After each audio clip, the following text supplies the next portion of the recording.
Good morning, everyone. This is Stacy from Heartland Scoot Boots, and as promised, I am going to do a removal today of this horse's EasyShoe Ones, which were applied just over 4 weeks ago. And I'm going to take them off today, not because they are coming off themselves, but because I need to get this horse trimmed up again, and I don't usually let him go longer than 3 weeks between a trim. So what I did is I went ahead and started the removal process without taking the entire shoe off, just to make this video shorter and a little bit easier to manage. But what I'm going to do is show you how I started the removal, and then I'm going to finish the removal and show you what the hoof wall and the hoof looks like underneath this shoe.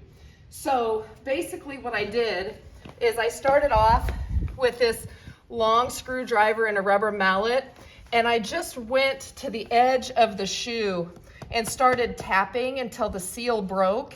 And now what I'm going to do is I'm going to finish up and get the entire shoe separated from the hoof wall on both sides.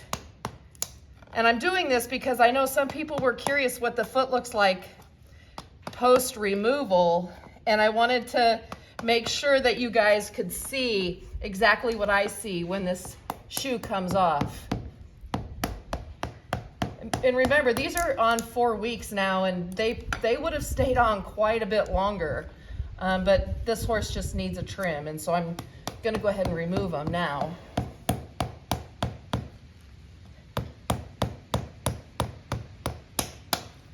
So now I believe the cuff is completely separated from the wall, and I'm just going to pick up the foot now and pull the shoe off.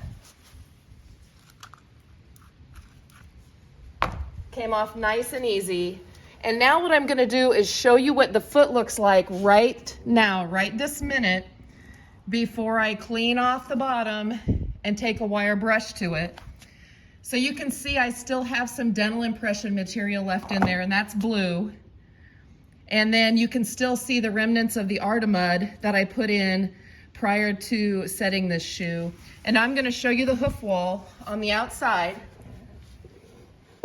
As you can see, the shoe actually came off of the adhesive. The adhesive is still left on the hoof itself, and really very little residue is left on the shoe on the inside. And that I'll be able to clean up and reapply this shoe later. And this also makes the re-prep easier on the shoe itself if the glue is left on the hoof wall, because that I can just sand off with my hoof buffy fairly easily. And I'll try to grab a quick video of me cleaning up this hoof wall and what it looks like after the trim and after cleaning off the sole a little bit, so you can see what the condition of the hoof actually is like after over 4 weeks in this EasyShoe One glue on.